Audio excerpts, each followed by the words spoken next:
It seems like there's a lot of people who like the idea of reading books, but for one reason or another just have not been able to find an entry point into reading and build that habit and become a reader. So in this video, I'm going to give you 10 books that I think will make you a voracious reader. These are books that are easy to read, they're engaging, and I think anybody, no matter what your tastes are, can find something in these books that they enjoy. So let's get right into it, and these are in no particular order. My first recommendation is actually Jurassic Park by Michael Crichton. You've probably seen the film, and if you're anything like me, the idea of reading a book after you've first seen the movie adaptation probably doesn't excite you too much. But the book is different enough and the writing is strong enough that I think it's not going to matter in this case.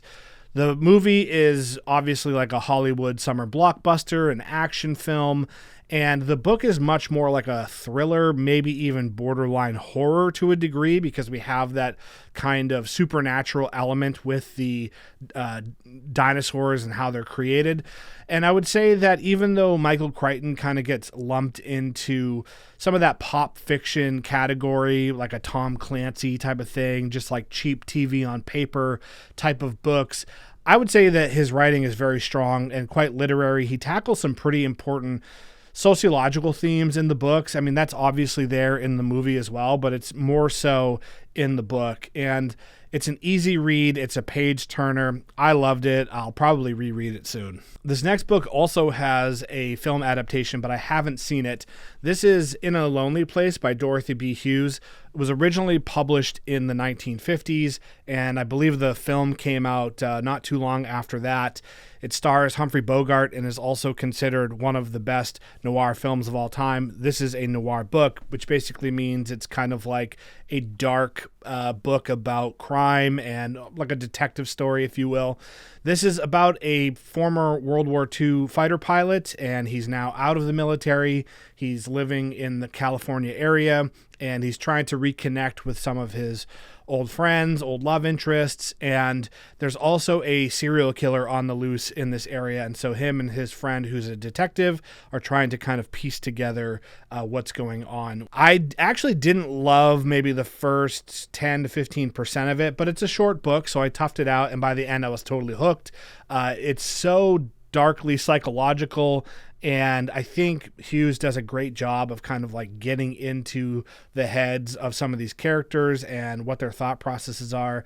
I just ultimately ended up loving it, and I recommend it to almost everybody because, again, it's super easy to read, and this one is quite short. Okay, as I'm looking at this stack, I'm realizing that 2 more of these books have screen adaptations. That was not intentional, but anyway, this is Pachinko by Min Jin Lee.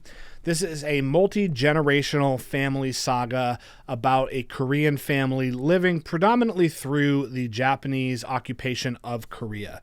It's kind of a slow burn in a sense, and it really digs into family dynamics during a really difficult time of political oppression. I would absolutely consider this a historical fiction. Obviously, the Japanese occupation of Korea is a real event, although I don't believe any of the major characters are based on real prominent figures anyway. But it's just a well-told story. Even though it's a slow burn, I think the pacing is very good. And I have several books on the list today that are pretty chunky, that are easy to read. And the reason why I think it's really cool to include longer books in your new reading habit journey is reading long books gives you a very big sense of accomplishment compared to something shorter, and having something that's engaging and really easy to read but has some length to it is going to make you feel like you are a badass reader. So I wanted to include a bunch of books like that, and this is not even the longest one. This next book is nonfiction, and it is one of my all-time favorite nonfiction books, and I think even if you are already a big fiction reader, you will absolutely love this.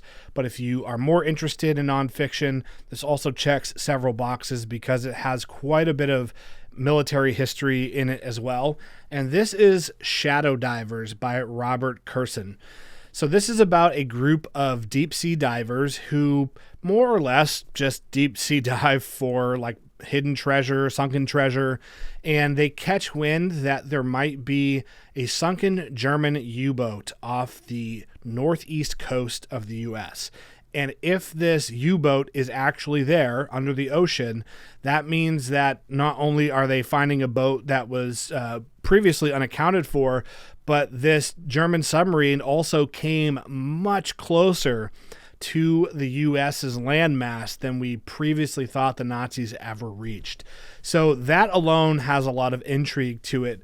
But Curson does such a fabulous job of describing the underwater scenes when these divers go down on these deep sea dives, and he does such a good job of describing what they might be experiencing that it's one of the few books that has ever given me a very strong visceral reaction.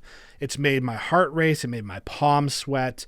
It's just an absolute page turner of a book, and the fact that it's nonfiction just adds a little bit of oomph to it that I think you probably wouldn't get if it were a work of fiction.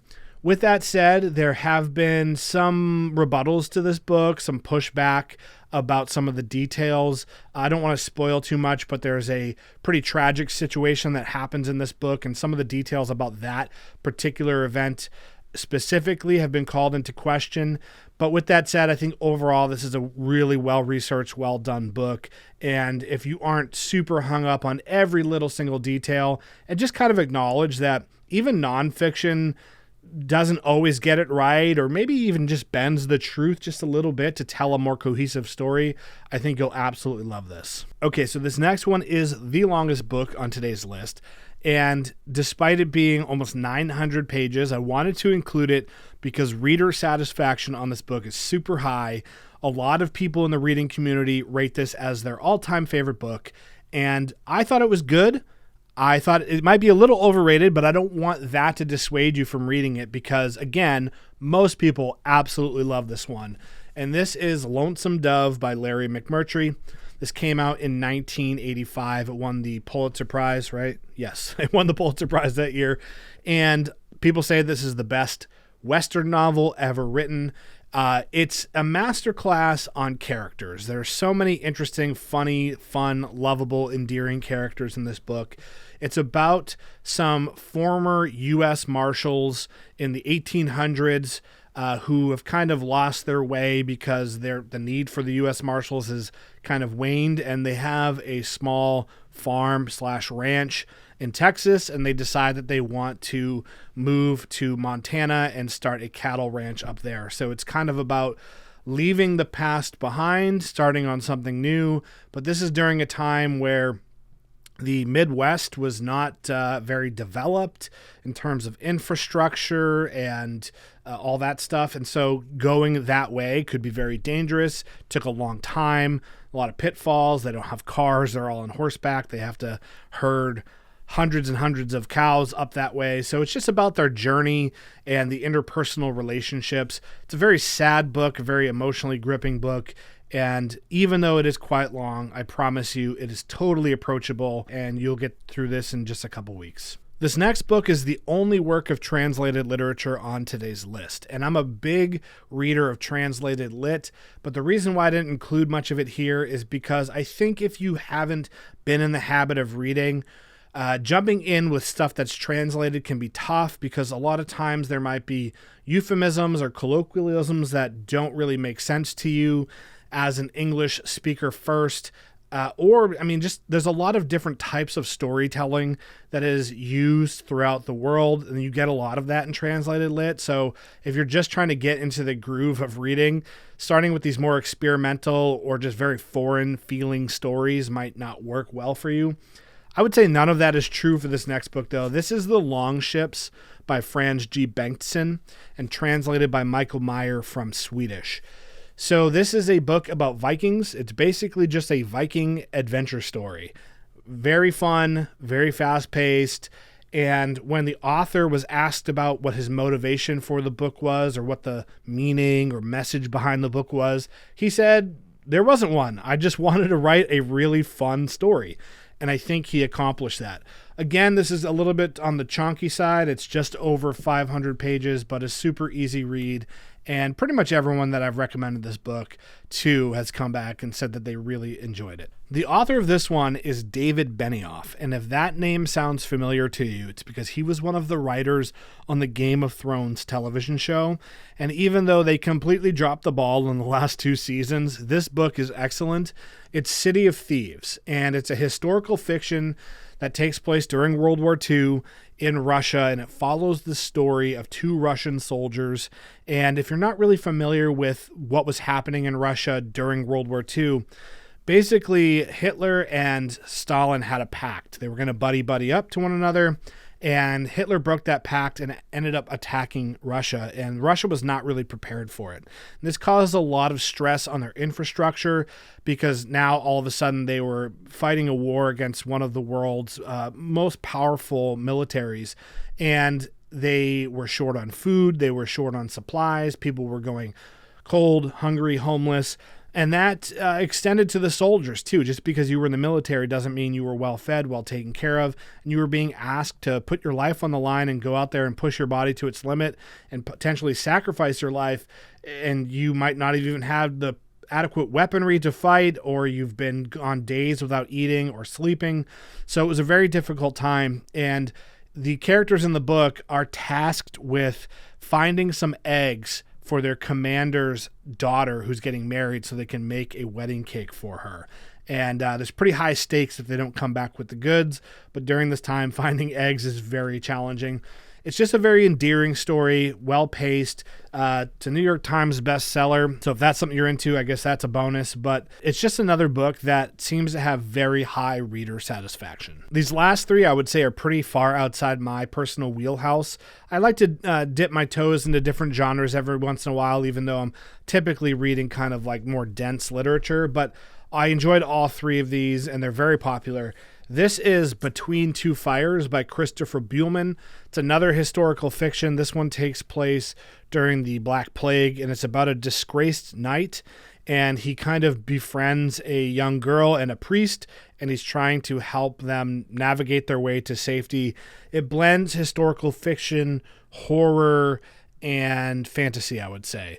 Again, very action-packed. It's very adult, so there's some pretty brutal violence, some sexually explicit stuff, a lot of action, but it's a fun read. And on today's list, possibly the very easiest to read, I would say. The prose is the most approachable out of any book I'm going to talk about today. So if you really want something super simple to start with, this might be a good choice. I think one of the reasons why people want to become readers is because it is kind of like romanticized being an intellectual, reading literature, and kind of being able to participate in these conversations or communities where people are very well read and they've been well versed in the classics. But sometimes you pick up a book that was written in the 1800s and the language is just so different from how we speak today. It almost feels like you're reading a different language. So this is a great book for people who maybe want to gain access to some of those stories, but with more modernized language. This is A Far Better Rest by Suzanne Allen. And this is a retelling of Charles Dickens' book, A Tale of Two Cities, which is my personal favorite Charles Dickens novel. And Charles Dickens is known for being very wordy. He was a British man living in the 19th century, so a very long time ago. And if you're an American, British and English and American English can be vastly different. So that can be a little bit of a language barrier for people. This takes the perspective of one of the kind of less important characters, I would say, in A Tale of Two Cities and tells his side of the story. The story is a lot of fun and it really follows a similar thread to the original text, but Allen's writing is absolutely nothing like Charles Dickens. So if you don't like Charles Dickens' style, but you want to gain access to that story, this is an awesome choice. Okay, just before we get into the very last book, I do want to plug my online book club very quickly. In March, we're going to be reading Bamarzo by Manuel Mujica Lainez. This was originally written in Spanish. He's an Argentine author. It was translated into English. Every month, we put 4 or 5 books up for a vote. Everyone in our community votes on the book that they want to read, and then we read the winner. We read a very diverse range of books. So sometimes we read translated stuff, sometimes we read modern stuff, sometimes we read classics. It all just depends. Aside from just reading the book along with other people, we have a very active Discord community where we talk about all kinds of stuff, books, movies, music, just making friends. It's very active. It's very fun. It's also the best way to support the channel. So if you like what I'm doing here, check the link below and you can find all the information about it. So let's get into the last book, which might surprise some people that I like this. I actually really liked it, even though it's not at all what I typically would read. And this is Yellowface by R.F. Kuang. And this has sold over 1 million copies now, so it's quite popular. And this is what I would probably call a book talk book. So there's a set of maybe 5 to 15 to 20 books that really just get talked about over and over and over again on Book Talk. People just, for whatever reason, just continue to promote some of these same books, and they become part of the zeitgeist on that platform. This is definitely one of them. But with that said, it's a really well-written, really fun book. It's very funny. It's very satirical. It's about a woman who is a writer, but not a very successful one. And she has kind of a tenuous friendship with another woman who's a writer who's much more successful. And that woman dies, and she decides to take one of her unpublished manuscripts and pass it off on her own. And then the whole story follows kind of the fallout from that decision, if you will. This is a book that, even though it is quite satirical, tackles issues of racism. It takes a close look at the publishing industry, which has come under fire for a number of years now for not really caring about the quality of a work, but really just trying to check boxes, kind of like performative progressivism. Like, oh, we publish diverse authors, but they don't really care about what these people are writing. They're just publishing their books because they're people of color, or maybe they're part of the LGBT community, or whatever it is. So the book takes a look at that. I'm not making any comments one way or another about all that stuff. I'm just telling you what the book is about. I found it very prescient, and I found it very funny. And it's an easy book to read because even though it has some serious themes and undertones to it, on its surface, it really just is like a simple kind of entertaining story. And the cool thing about reading popular books is you will not be short of anyone to have a conversation about it. So if you know people that are readers, there's a good chance they've read a lot of the books on today's list. And talking about books with other people is part of what makes the reading experience so fun. Reading doesn't have to be an individual activity. So I have 2 favors to ask of you. Number 1, if you are a new reader, somebody trying to build that reading habit, I would love to know which of these actually sounded the most interesting to you. And if you're a more experienced reader, please drop in the comments some of your own recommendations. Obviously, this is not an exhaustive list, so help other people out. Provide some recommendations that might help people get started. And if you want to know what some of my all-time favorite books are, because these are not my personal favorites, these are just books that I liked that I think would be good places to start. But if you want to see my real favorites, you can check out this episode of our podcast here.